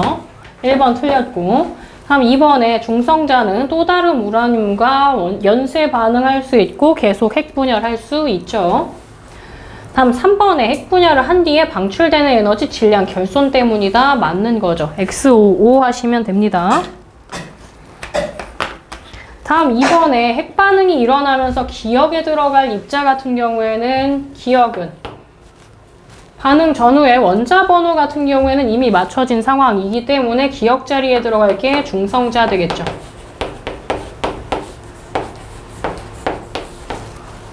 다음 3번 볼게요. 3번에 핵 분열 반응에서 질량 결손 맞죠? 분열이든 융합이든 관계없습니다. 무조건 질량 결손이고 사라지는 거 아니고 에너지로 방출이므로 2번 X. 다음 3번에 저속 중성자랑 반응해서 핵 분열 맞고요. 4번에 질량수는 보존되는데 질량의 합은 보존되지 않는다. 맞습니다. 2번만 틀리죠. 다음 자료 2번 볼게요. 핵 반응 시에 방출되는 에너지의 근원은 결손된 질량이죠. 질량 결손 때문인 거지. 다음 2번 볼게요. 이 반응 같은 경우에는 얘는 중수소랑 삼중수소가 만나서 일어나는 핵반응인데 헬륨 만들어졌으므로 더 무거운 원자핵이 생성된 것이니까 핵융합 반응 맞고요. 기억에 해당하는 입자는 누구예요? 그렇지. 중성자이기 때문에 2번 틀렸고 질량의 합은 보존되지 않고 반응 후에 감소하는 거죠. 1번만 맞다 해주시면 되고 3번으로 넘어와서 핵융합 반응은 가벼운이 모여서 무거운 되는 것이므로 1번 틀렸고 2번에 수소가 모여서 최종적으로 헬륨 되는 것 태양에서 일어난다 맞고요. 핵융합 반응에서 발생하는 태양 에너지는 질량 결손 때문이다도 맞는 거죠. 3번에 1번만 틀립니다. 1, 2, 3번 정도까지는 다 풀었을 것 같아서 3개 먼저 보고 4, 5번 마저 풀게요. 보시면 10m 이동하는 동안에 작용한 힘의 크기에 대한 그래프를 줬는데 기억 보기에 2에서 6m 이동하는 동안에는 등 가속도 운동을 한다라고 했어. 2에서 6m 이동할 때 보니까 힘의 크기가 2N으로 일정해요. 그지? 그리고 문제에서 마찰 공기저항을 무시한다라고 했기 때문에 내가 작용한 여기 그래프에 나와 있는 힘이 곧 알짜 힘인 거잖아. 그지? 알짜 힘의 크기가 일정하고 알짜 힘은 물체의 질량하고 가속도의 곱의 형태로 구성될 것이기 때문에 물체의 질량 안 바뀌잖아. 4kg으로 일정하고 힘의 크기도 일정하면 가속도 당연히 일정한 거죠. 기억 보기는 맞는 거고 다음 니은 보기에 물체가 받은 일은 그래프 아래의 면적 구해주시면 1이 될 것이고 그게 곧 물체의 운동에너지 변화량이 될 텐데 면적이 얼마 나와요? 면적 다 구해서 더해주시면 14줄이 맞게 나옵니다. 그치? 그리고 이 14줄이 물체의 운동에너지 변화량이 될 것이다 라고 했고 처음에 첫 줄에 보시면 정지해 있던 물체라고 알려줬기 때문에 이것이 물체의 나중 운동에너지가 되겠다라고 보신다면 얘가 V제곱이 7 나오기 때문에 V는 루트 7이어야 되겠죠. 그럼 기억 디귿 보기는 안 되는 거겠지. 기억 니은만 맞는 걸로 해주시면 되겠고 다음 2번 볼게요. 2번에 줄 A 부분을 끊어서 B가 H만큼 이동했다라고 했어. B가 H만큼 이동했으면 A도 얼만큼 이동해요? A도 H만큼 이동할 거 아니야. 그죠? H만큼 낙하하게 됩니다. 그리고 두 물체가 운동하게 되는 궁극적인 알짜 힘은 두 물체를 운동하게 만드는 건 뭐야? A가 받고 있는 중력밖에 없단 말이야. 그죠? 연결되어 있는 두 물체가 보존력에 의한 운동을 하면 전체의 역학적 에너지는 변하면 돼? 안 돼? 안 된다고. 보존력에 의한 운동을 할 때에는 전체 역학적 에너지는 일정하게 보존되어야 하기 때문에 A가 낙하하면서 중력 포텐셜 에너지가 감소하면 그만큼 둘의 운동 에너지로 전환이 되어줘야 돼. 그래서 기억 보기에 A의 중력 포텐셜 에너지가 감소한다까지는 맞는데 B만 운동 에너지가 증가하는 게 아니라 A랑 B의 운동 에너지 증가량으로 해주셔야 되죠. 기억 보기는 안 되겠고 그리고 감소한 A의 중력 포텐셜이 얼마야? 질량과 중력 가속도 그리고 낙하한 높이 해주시면 요만큼인데 이게 A하고 B의 운동 에너지 변화량의 합이잖아. 근데 두 물체의 그 운동하고 있는 속력 자체는 두 물체에서 동일하게 나타나야 하기 때문에 이 운동 에너지 B가 곧 질량 B가 될 거거든? 그래서 전체 감소한 A의 역학적 에너지를, A의 중력 포텐셜 에너지를 A하고 B에서 2대1 B로 나눠 가지면 되는 상황이란 말이야. 그래서 A의 운동 에너지 변화량이 얼마야? 3분의 4가 될 것이고 B의 운동 에너지 변화량이 얼마야? 질량 비대로 나눠 가지니까 3분의 2가 나온단 말이야. 그럼 니은 보기는 맞는 거죠. 다음 디귿 보기 A의 역학적 에너지 감소량은 중력 포텐셜은 2mgH만큼 감소했는데 운동 에너지가 3분의 4만큼 증가했기 때문에 감소량은 3분의 2mgH다로 바꿔주셔야 되죠. 니은 하나만 맞는 거지.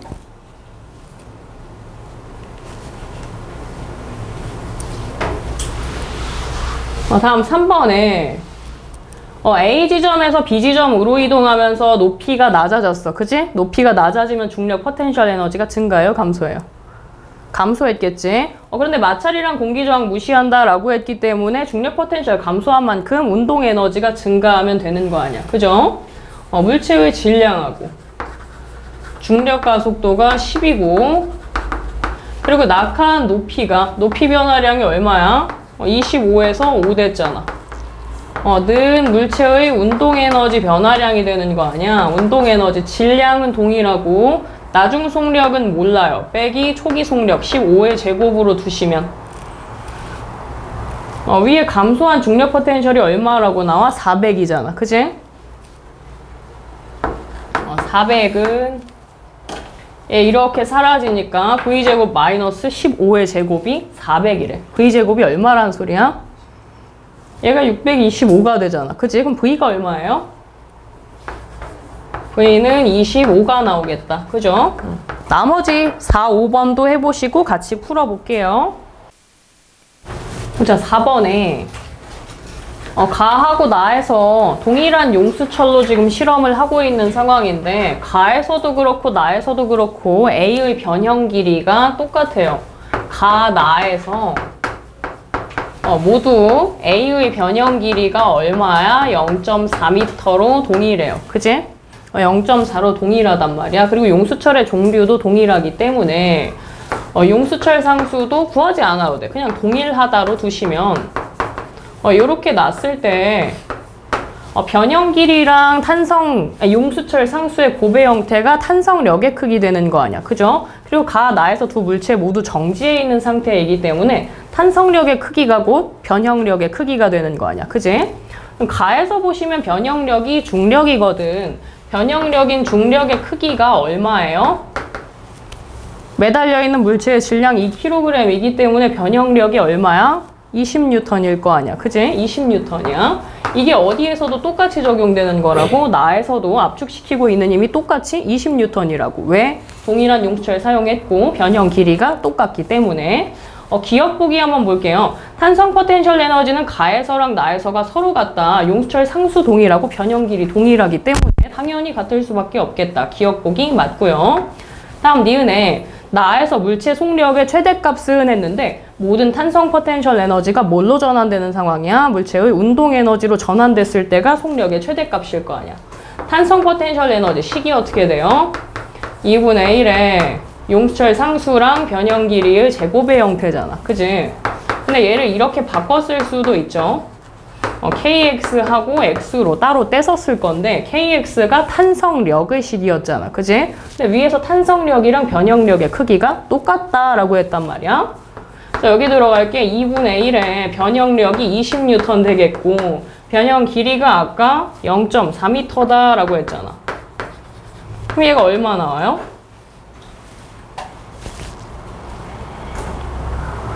얼마 나와?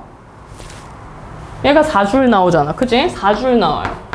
4줄이 물체의 운동 에너지다 라고 한다면 2분의 1의 질량 2kg고 속력의 제곱 들어가주면 속력이 2가 맞네요. 그치? 니은 보기도 맞는 거지. 다음 디귿 보기. 나에서 B가 최대로 압축되었을 때 라고 하면 A의 탄성 포텐셜 에너지가 모두 운동 에너지로 전환되었다가 최종적으로는 B의 탄성 포텐셜 에너지가 되는 것 아니야. 근데 가에서 똑같은 20N의 힘을 주었을 때 B가 변형이 더 많이 일어났었잖아. 그럼 압축되는 길이도 당연히 40cm보다 더 많이 압축이 되겠죠. 디귿 보기는 안 된다는 거지. 더 길다라고 해줘야죠. 그래서 기억하고 니은이 맞겠다 해주시면 되죠. 다음 5번 볼게요. 5번은 마찰이 있는 면이 존재하기 때문에 처음이랑 같은 높이까지는 올라갈 수 있어 없어? 없다고. 역학적 에너지가 감소함으로 도달할 수 없다 해주셔야 되고 빗면을 내려오는 동안에는 마찰이 있는 면 없기 때문에 보존된다 맞고요. 디귿 보기에 높이가 높을수록 역학적 에너지 감소량이 커진다 있는데 마찰이 있는 면에서 작용하는 힘이 이제 마찰력에 의해서 역학적 에너지가 감소하는 것 아니야. 그지? 근데 마찰력의 크기하고 비례관계에 있는 게 두 가지 있어요. 마찰력은 지면 기준으로 마찰력은 접촉면의 거칠기하고 비례하고 근데 지금 이 문제에서 우리가 접촉면의 거칠기 값을 알 수 있는 건 없잖아. 그지? 요거 말고 물체의 무게하고 비례관계에 있다. 이렇게 두 개의 비례관계가 나타나는데 무게가 물체의 질량하고 중력 가속도 상수의 곱의 형태인 거잖아. 그래서 높이가 아니라 마찰이 있는 면에서 역학적 에너지 감소량이 커지기 위해서는 질량이 커야 된다라고 바꿔주셔야 된다라는 거지. 질량 또는 무게라고 바꿔주시면 됩니다. 디귿 보기는 안 되는 거야. 질량이나 무게로 바꿔주시면 돼요. 그래서 니은 한 개만 맞겠다 해주시면 되겠고, 다음 파트부터 이제 6번부터는 열이 이어지죠. 6에서 10번 한번 해보세요. 얘도 세 문제 먼저 볼게요. 가에서 기체의 온도가 A가 B보다 높다라고 했어. 그리고 열 전달이 가능한 마개를 통해서 열의 이동이 있겠고 부피 변화 같은 것은 지금 없습니다. A의 온도가 더 높기 때문에 무조건 열의 이동은 고온의 물체에서 저온의 물체 쪽으로 가기 때문에 열이 A에서 B로 이동하겠죠. 그러면 A 입장에서는 열을 빼앗긴 상황이기 때문에 내부 에너지가 감소하겠다. 그치? 가에서가 나에서보다 내부 에너지가 더 크다. 감소하기 전이 더 크다. 맞고요. 니은에 B 같은 경우에는 부피 변화는 지금 없으면서, 그치? 부피 변화는 없는데 열을 받았기 때문에 부피는 동일하면서 열을 공급받으면 온도가 증가하겠죠? 온도 증가하는 만큼 압력도 비례해서 증가하겠다. 그죠? 압력은 가에서가 더 크다 하면 틀린 거지. 다음 디귿 보기. 기체 분자의 평균 운동 에너지는 열 전달이 일어나고 나면 나중에 최종적으로는 열 평형 상태에 도달하기 때문에 A하고 B의 온도가 동일해져요. 그래서 평균 운동 에너지는 누가 더 크다 작다가 없고 동일하다 해주시면 기억만 맞는 거지.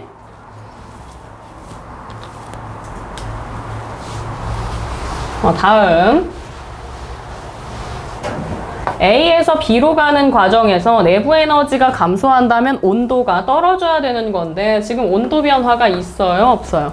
없어요. T로 일정한 상황이기 때문에 기억 보기는 안 되겠고, 다음 A에서 C로 가는 상황 같은 경우에는 T에서 2T로 온도가 증가한 거잖아. 그죠? 내부 에너지 증가한다. 맞고, 디귿 보기. A에서 D로 가는 과정에서 흡수한 열은 모두 2를 한다라고 했는데 부피가 A에서 D로 갈 때 변화 있어요? 없어요? 이 V로 일정하잖아. 그지? 흡수한 열이고 뭐고 간에 일을 하지도 않고 받지도 않는다라는 얘기야. 부피 변화량이 없기 때문에 일이 없어요. 그러니까 일을 하는데 썼다 이거 말이 안 되는 거지. 니은 하나만 맞습니다.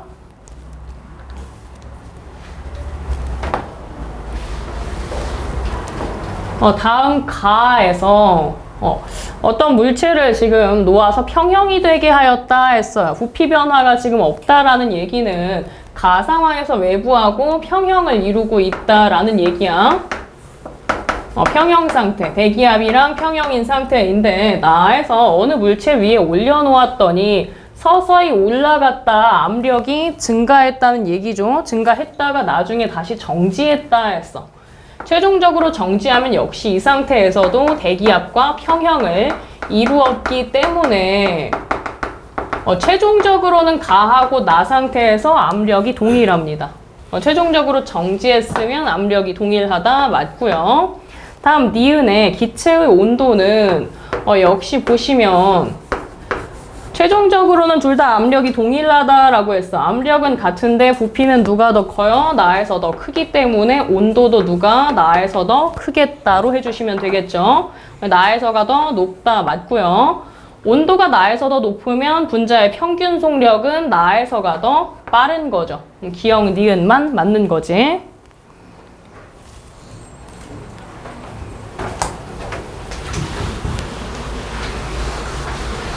다음 9번 볼게요. 압력이랑 부피 그래프 줬는데 압력하고 부피 그래프 줬어요. A에서 B로 가는 과정에서는 부피 변화 있어 없어?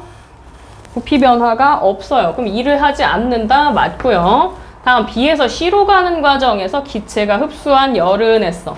B에서 C로 가는 과정은 등압이면서 팽창 과정인데요.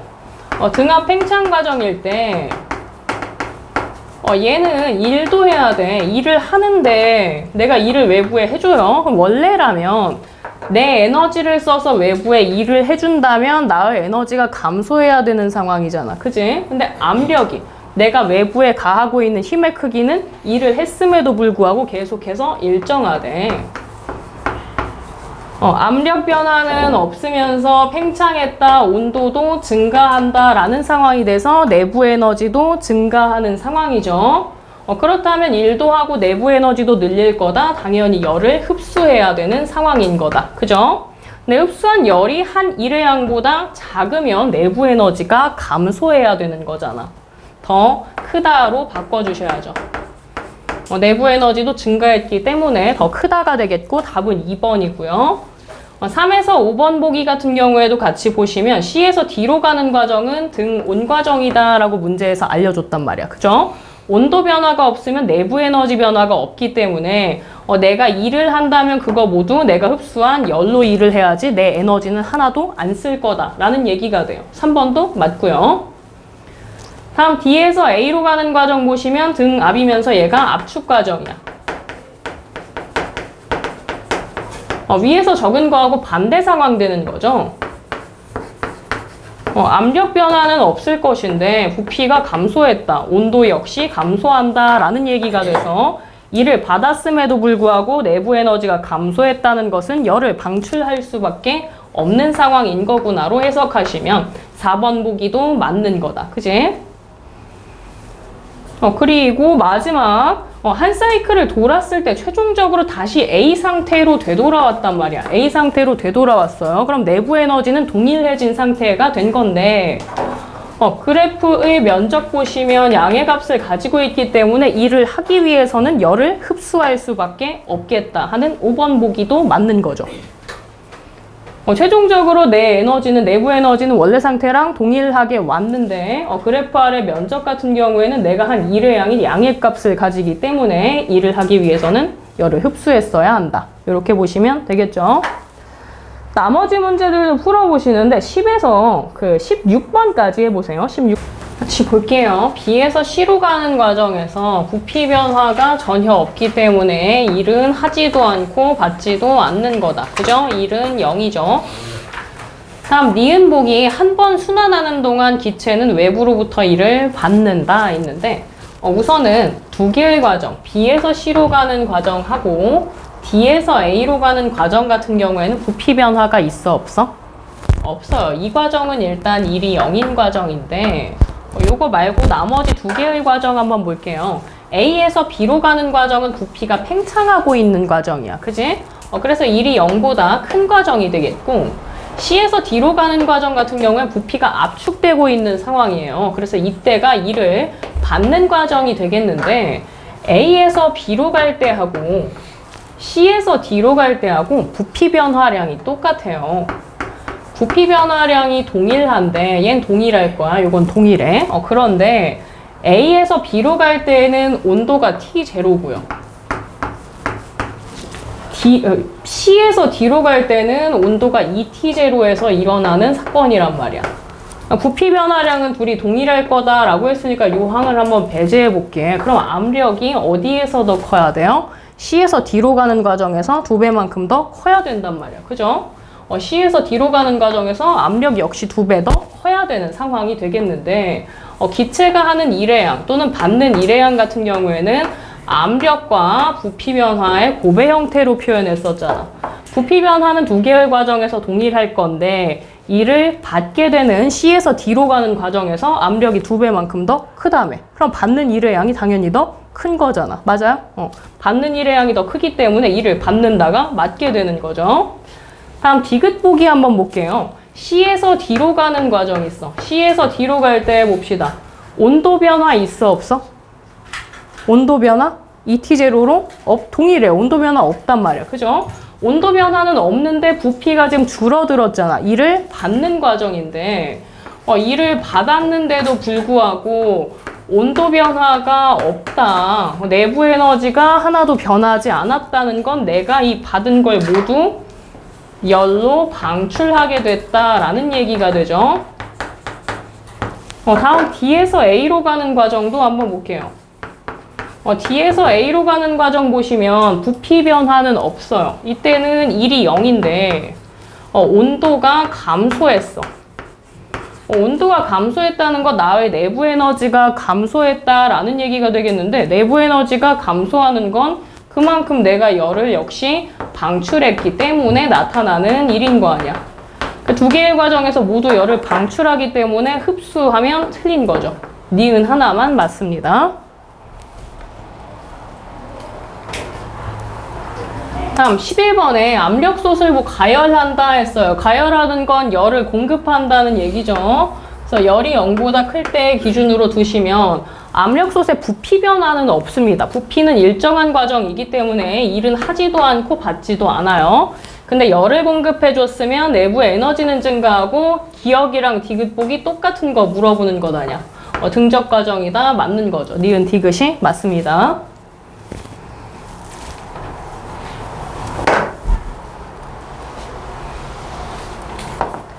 다음 12번 한번 볼게요. 12번에 가 상황에서는 두 물체 지금 완전한 단열 상태였는데 나 상황에서 A한테만 열 공급을 해줬다라고 해요. 그러면 열을 공급해주고 난 뒤에 이 열이 A의 내부 에너지가 됐다가 A가 B를 밀어서 B를 단열 압축시키는 상황이 돼요.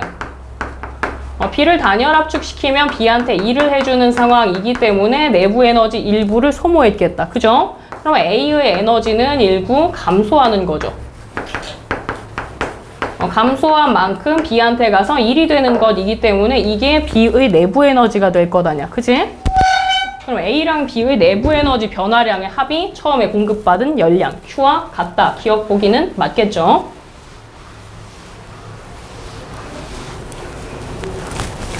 다음 두 물체 모두 내부 에너지 증가한 상황이기 때문에 B가 받은 일만 본다면 당연히 전체의 내부 에너지 변화량보다는 작다. 맞고요. 디귿 보기 보시면 나중에 최종적으로 A가 일을 해주고 난 뒤에 정지한 상태이다 라고 했어. 정지했다는 거 A랑 B가 압력의 평형을 이루었다는 얘기가 되겠다. 그죠? 압력의 평형을 이루었는데 압력은 동일한데 부피는 누가 더 커요 지금? A의 부피가 더 크잖아. A의 부피가 더 크면 A의 온도도 역시 어때? 더 높다라는 얘기야. 여기 보기엔 그런 건 없구나. 어쨌든 여기에서 온도 같은 경우에는 뭐 A가 B보다 크다. 이런 거 문제 풀다 보면 종종 나올 수 있으니까 그냥 참고하시면 될 것 같고, 내부 에너지 증가했기 때문에 B의 온도도 증가했다 하면 다 맞는 보기가 되겠죠.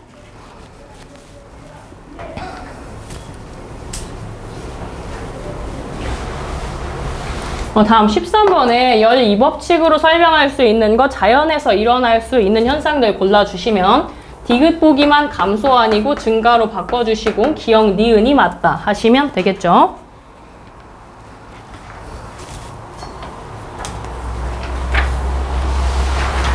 다음 14번 볼게요. 14번에 기억하고 니은 두 개의 열기관 A, B에서 기억 니은에 열을 공급해줬는데 똑같은 일을 한다라고 했어. 일의 양은 똑같이 나타난대요. 그런데 열 효율은 A가 B의 2배이다 라고 했거든. 똑같은 양의 열을 공급해주면 A가 2배만큼 일을 더 많이 할 수 있다라는 얘기가 되는 거지.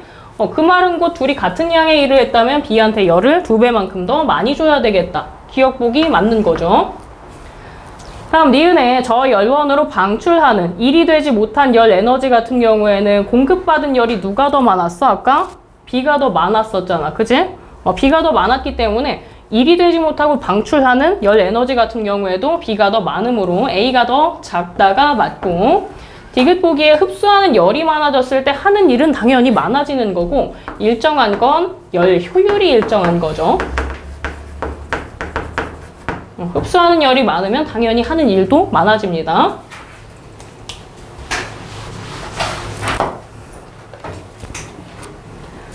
다음 15번에 A에서 B로 가는 과정, B에서 C로 가는 과정 다 팽창 과정이기 때문에 외부에 일을 한다 맞고요. 다음 니은 보기 C에서 D로 가는 과정에 외부에서 일을 받는다 맞고, 압축되었기 때문에 부피가 감소한다도 맞는 거다. 니은도 맞죠? 다음 디귿 보기 기체가 외부에 한 일의 양은 그래프 아래의 이 면적과 동일하다. 다 맞는 설명이죠. 답이 5번이죠.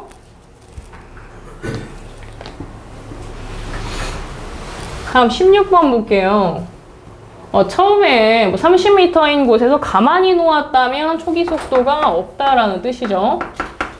그러면 전체 역학적 에너지는 초기에 중력 포텐셜 에너지만 있는 거지.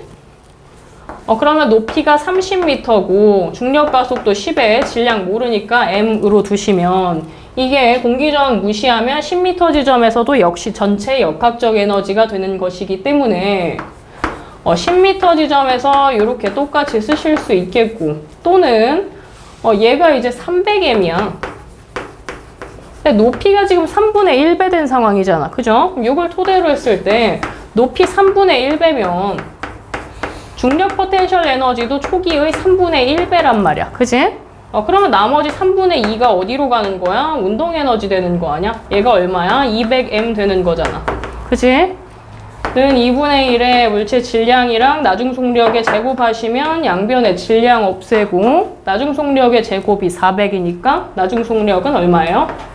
20인 거지?